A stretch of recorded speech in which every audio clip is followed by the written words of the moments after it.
Welcome to four sides TV. నేను ప్రతిభ. ముందుగా headlines. ఎన్నికల్లో వేల కోట్లు సీజ్ చేసిన సిబిఐ, ఈడీ. ఈ సొమ్మును పేదలకిచ్చే ఆలోచన చేస్తున్నామన్న మోదీ.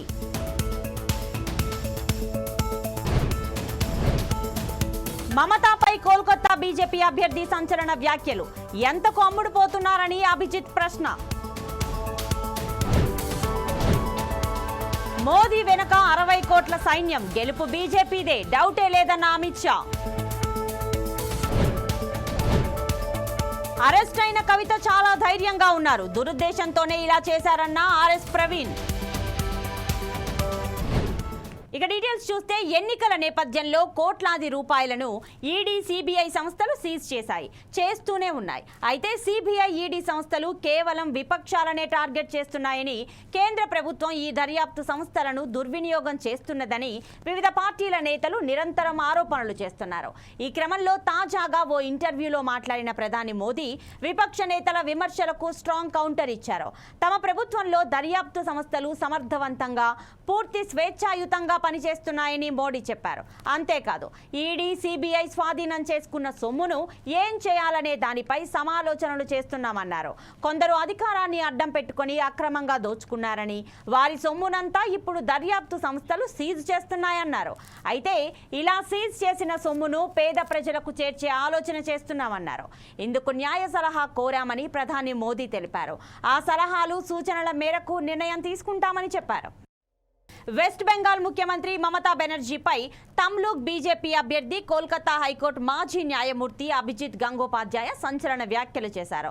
ముఖ్యమంత్రి మమతా బెనర్జీ ఎంతకు అమ్ముడుపోతున్నారు అని ప్రశ్నించారు. బెంగాల్లోని ఈస్ట్ మిడ్నాపూర్ ఎన్నికల ప్రచారంలో అభిజిత్ గంగోపాధ్యాయ ఈ వ్యాఖ్యలు చేశారు. దీనికి సంబంధించిన వీడియో సోషల్ మీడియాలో వైరల్ అవుతోంది. మహిళలను అగౌరవపరిచేలా ఈ వ్యాఖ్యలు చేస్తున్నాయంటూ టీఎంసీ నుండి పడుతోంది. దీనిపై టీఎంసీ నేత శాంతాను సేన్ స్పందించారు. ప్రస్తుతం బీజేపీ అభ్యర్థిగా ఉన్న మాజీ న్యాయమూర్తి మహిళా ముఖ్యమంత్రిని కించపరిచేలా ఇలాంటి వ్యాఖ్యలు చేయడం సిగ్గుచేటని శాంతాను సేన్ విమర్శించారు. బీజేపీ పాలనలో మహిళలను ఈ విధంగా అవమానిస్తారా అంటూ మండిపడ్డారు. అయితే ఈ వ్యాఖ్యలు అభిజిత్ గంగోపాధ్యాయ చేయలేదని, ఇది ఫేక్ వీడియో అంటూ బీజేపీ కొట్టిపారేస్తోంది. ఫేక్ వీడియోలను విడుదల చేసి బీజేపీని బద్నాం చేయడానికి టీఎంసీ ప్రయత్నిస్తోందంటూ ఆ పార్టీ రివర్స్ దాడికి దిగింది. పీఎం నరేంద్ర మోదీ వెనక 60 కోట్ల బలమైన సైన్యం ఉందని, వారందరికీ కులంతో కానీ, వయస్సుతో కానీ సంబంధమే లేదని కేంద్ర హోంశాఖ మంత్రి అమిత్ షా అన్నారు. నరేంద్ర మోదీని ఎలా గెలిపించాలో వారందరికీ తెలుసునని చెప్పారు. ఈ ఎన్నికల్లో భారీ మెజారిటీతో మోదీ మళ్లీ అధికారంలోకి వస్తారన్నారు. తమ వద్ద ప్లాన్ ఏ అంటే ఈ ఎన్నికల్లో 400 స్థానాలను కైవసం చేసుకుంటామని తెలిపారు. ప్లాన్ ఏ ఉండగా ప్లాన్ బి ఆలోచనే తమకు లేదని ఈ సందర్భంగా అమిత్ షా స్పష్టం చేశారు. బీజేపీకి ఎస్సీ, ఎస్టీ, ఓబీసీ మద్దతుదారులు ఉన్నారని అమిత్ షా గుర్తు చేశారు. అలాగే బీజేపీ రాజ్యాంగం మారుస్తుందంటూ ప్రతిపక్షాలు చేస్తున్న ఆరోపణలపై ఆయన స్పందించారు. గత 10 ఏళ్లుగా తాము అధికారంలో ఉన్నామని, బలమైన మెజారిటీ సైతం తమకు ఉందని, అయినా రాజ్యాంగాన్ని ఏమైనా మార్చామా అని అమిత్ షా ప్రశ్నించారు. గ్లోబల్ వార్మింగ్, వాతావరణ మార్పుల కారణంగా సముద్ర మట్టాలు క్రమంగా పెరుగుతున్నట్లు నివేదికలు వెల్లడిస్తున్నాయి. ఈ పరిస్థితి ఇలాగే కొనసాగితే భవిష్యత్తులో సముద్ర తీరాల్లోని నివాసాలపై తీవ్ర ప్రభావం పడుతుందని నిపుణులు హెచ్చరిస్తున్నారు. ఇలా సముద్ర మట్టాల పెరుగుదలతో థాయిలాండ్ రాజధానిని వేరే చోటుకు తరలించాలనే విషయాన్ని పరిశీలించాలని అక్కడి పర్యావరణ శాఖ అధికారులు కోరారు. లేదంటే ఈ శతాబ్దం చివరి నాటికి బ్యాంకాక్ లోతట్ ప్రాంతాలు మునిగిపోయే ప్రమాదం ఉందని హెచ్చరించినట్లు స్థానిక మీడియా కథనాలు వెల్లడించాయి. మరిన్ని వివరాలు మీకోసం.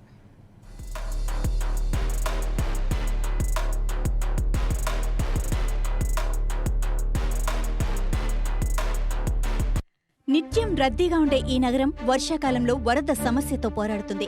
గ్లోబల్ వార్మింగ్ కారణంగా ఈ ప్రాంతంలో ఉష్ణోగ్రత ఇప్పటికీ 1.5 డిగ్రీల సెల్సియస్ దాటి ఉంటుందని వాతావరణ శాఖ అంచనా వేసింది.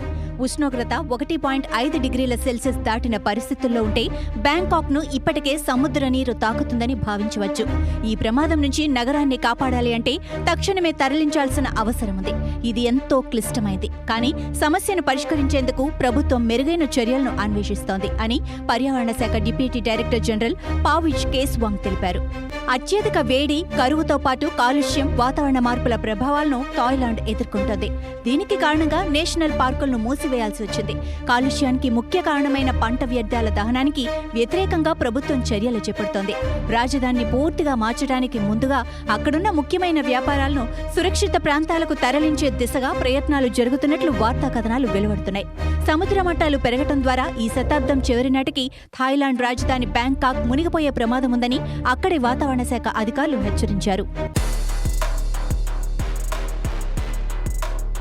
లిక్కర్ స్కామ్ కేసులో అరెస్ట్ అయిన కవిత చాలా ధైర్యంగా ఉన్నారని బీఆర్ఎస్ నేత ఆర్ఎస్ ప్రవీణ్ కుమార్ అన్నారు. శుక్రవారం నాడు ఆయన తీహార్ జైల్లో ములాఖాత్ ద్వారా కవితతో మాట్లాడారు. అనంతరం మీడియాతో మాట్లాడిన ఆయన కేంద్ర ప్రభుత్వంపై తీవ్ర విమర్శలు చేశారు. రాజకీయ దురుద్దేశంతోనే కవితపై లిక్కర్ స్కామ్ కేసు పెట్టారని ఆరోపించారు. తన నిర్దోషిత్వాన్ని నిరూపించుకుంటారనే నమ్మకంతో కవిత ఉన్నారన్నారు. లాయర్కు నోటీసులు ఇవ్వకుండా సిబిఐ అరెస్టు చేసిందంటే ఎంత దారుణంగా పరిస్థితి ఉందో అర్థం చేసుకోవచ్చని అన్నారు. ఈ కేసులో రాత్రికి రాత్రే జడ్జిని మార్చేశారని విమర్శించారు ఆర్ఎస్ ప్రవీణ్ కుమార్.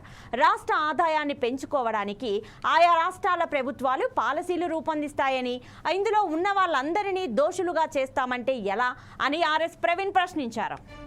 జేసీ కుటుంబానికి ప్రమాదం పొంచి ఉందని, ఊరు విడిచి వెళ్లాలని పోలీసులు హెచ్చరికలు జారీ చేయడంతో జేసీ దివాకర్ రెడ్డి, ఆయన సతీమణి, సోదరి, కుమారుడు జేసీ పవన్ రెడ్డి, జేసీ ప్రభాకర్ రెడ్డి సతీమణి ఉమారెడ్డి పోలీస్ బందోబస్తు మధ్య హైదరాబాద్కు వెళ్లిపోయారు.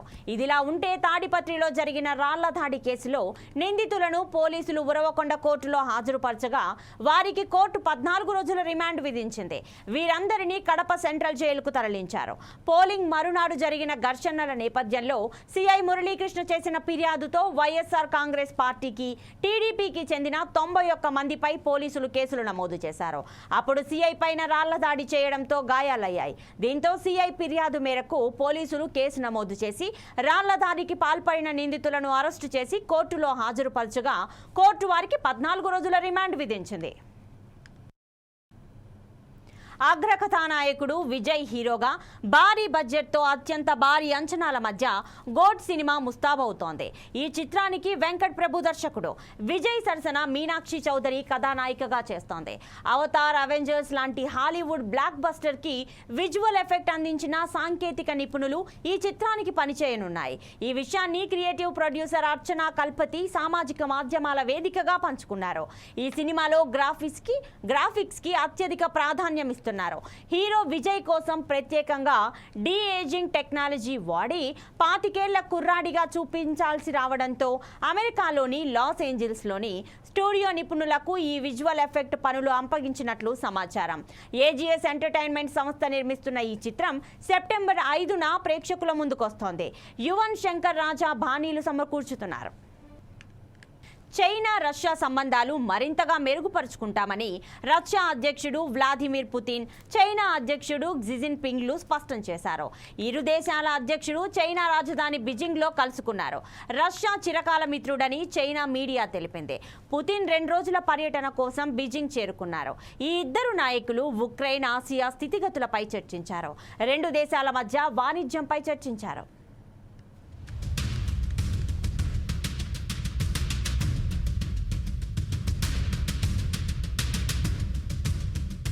సాంకేతికత, అణు, భారీ సైనిక శక్తితో అమెరికాతో పోటీ పడుతూ దాని ఆధిపత్యానికి చైనా సవాలు విసురుతోంది. ప్రపంచ శాంతి కోసం న్యాయం నిలబెట్టేందుకు సిద్ధంగా ఉన్నామని జిన్పింగ్ తెలిపారు.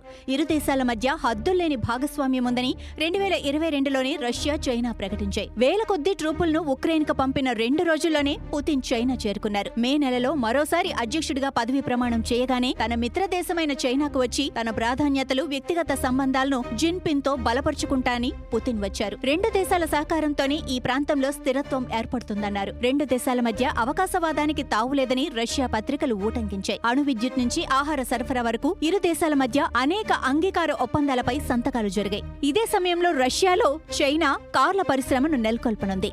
ఉక్రెయిన్ సంక్షోభం నుంచి బయటపడేలా చైనా ప్రయత్నించడంపై పుతిన్ కృతజ్ఞతలు తెలిపారు. రష్యా సైన్యం ఇప్పటికే ఉక్రెయిన్లోని అనేక కీలక ప్రాంతాలను ఆక్రమించుకుంది. రెండు దేశాల భాగస్వామ్యంతో తమ దేశాల అభివృద్ధి కోసం పరస్పర నమ్మకంతో ముందుకు సాగుతామన్నారు.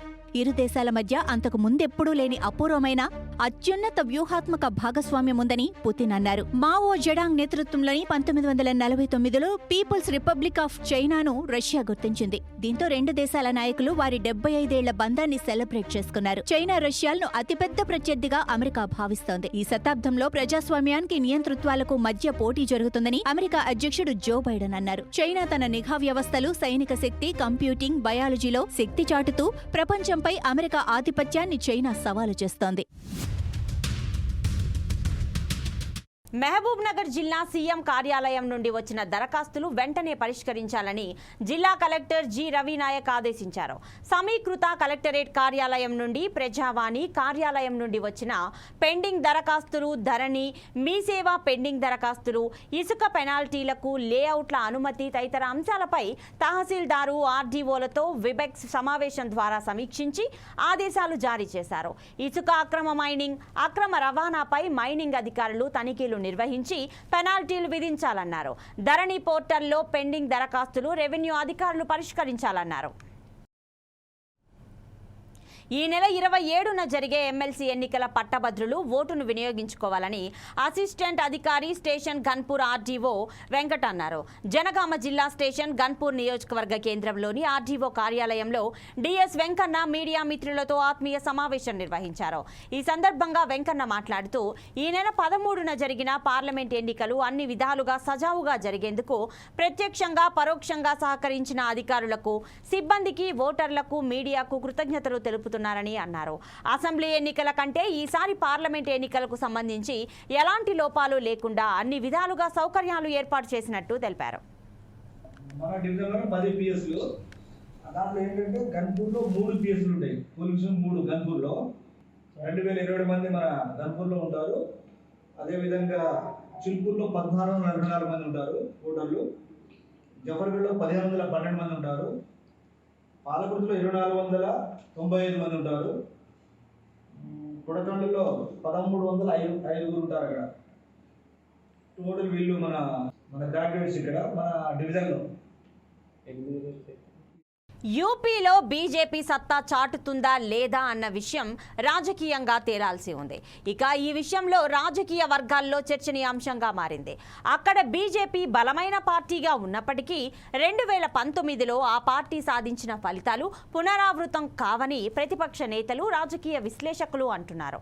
అయితే బీజేపీ నేతలు మాత్రం రామమందిర నిర్మాణం, డబుల్ ఇంజిన్ సర్కార్ హయాంలో జరిగిన అభివృద్ధి కార్యక్రమాలతో ఆశించిన ఫలితాలు సాధిస్తామని చెబుతున్నారు.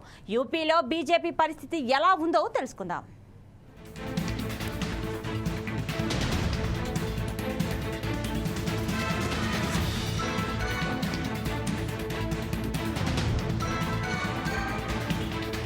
2014లో యూపీలో బీజేపీ 71 సీట్లు సాధించింది. 2019లో 62 సీట్లు గెలుచుకుంది.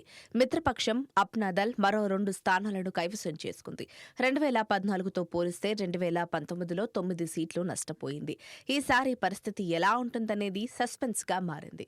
2019 నాటికి ఇప్పటికీ రాజకీయ పరిస్థితుల్లో మార్పులొచ్చాయి. రెండో విడత అధికారం చేపట్టిన తర్వాత బీజేపీ తీసుకున్న నిర్ణయాలపై ప్రజల్లో కొంత అసంతృప్తి ఉంది. పెట్రోల్, గ్యాస్ ధరల రెట్టింపు, నిత్యావసర ధరలపై నియంత్రణ లేకపోవడం, ప్రభుత్వ రంగ సంస్థల నిర్వీర్యం, నూతన వ్యవసాయ చట్టాలు, పెరిగిన రైతుల ఆత్మహత్యలు, ద్రవ్యోల్బణం పెరుగుదల వంటి అంశాలు దేశ ప్రజలను ప్రభావితం చేశాయి. ఈ క్రమంలోనే బీజేపీ ప్రాబల్యమున్న రాష్ట్రాల్లోనే ఆ పార్టీకి 2019 ఎన్నికల నాటి విజయం కష్టమే అన్న అభిప్రాయం వ్యక్తమవుతోంది.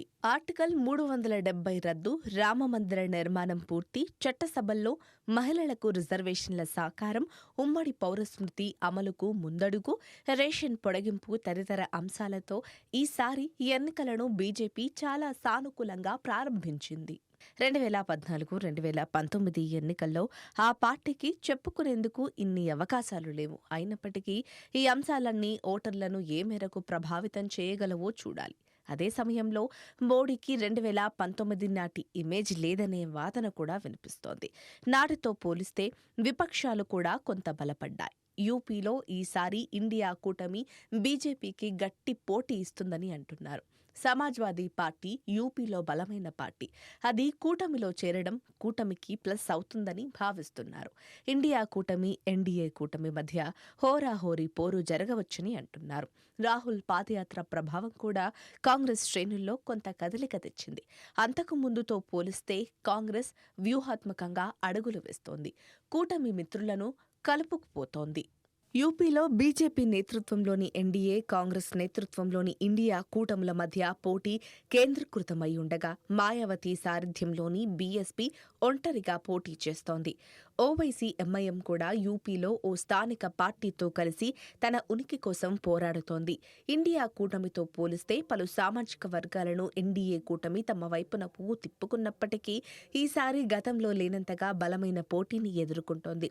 ఇందుకు ప్రధాన కారణం గతంలో ప్రతిపక్ష ఓట్లను చీల్చిన బీఎస్పీ బాగా బలహీనపడింది. 2019 ఎన్నికల్లో 10 సీట్లు సాధించిన ఆ పార్టీ 2022 అసెంబ్లీ ఎన్నికల్లో కేవలం 1 సీటుకే పరిమితమయ్యింది. జయశంకర్ భూపాలపల్లి జిల్లా కాటారం సబ్ డివిజన్ పరిధిలోని మహాదేవ్పూర్, మలాహార్, మహాముత్తారం, కాటారం పరిధిలో అకాల వర్షానికి కల్లానికి ధాన్యం తడిసి ముద్దయింది. గత కొద్ది రోజులుగా వర్షాలు వచ్చే ప్రమాదం ఉందని అధికారులు చెబుతున్నా కల్లాన్లో ఉన్న ధాన్యాన్ని ట్రాన్స్పోర్ట్స్ యాజమాన్యం కానీ హమాలీలు కానీ తరలించడానికి పట్టించుకోకపోవడంతో భారీగా నష్టం జరిగిందని రైతులు ఆవేదన వ్యక్తం చేశారు. తడిసిన ధాన్యాన్ని ప్రభుత్వం కొనుగోలు చేసి తమను ఆదుకోవాలని రైతులు విజ్ఞప్తి చేస్తున్నారు. రైట్, ఇవి బులెటిన్ అప్డేట్స్. మరిన్ని అప్డేట్స్ కోసం చూస్తూనే ఉండండి 4 Sides TV.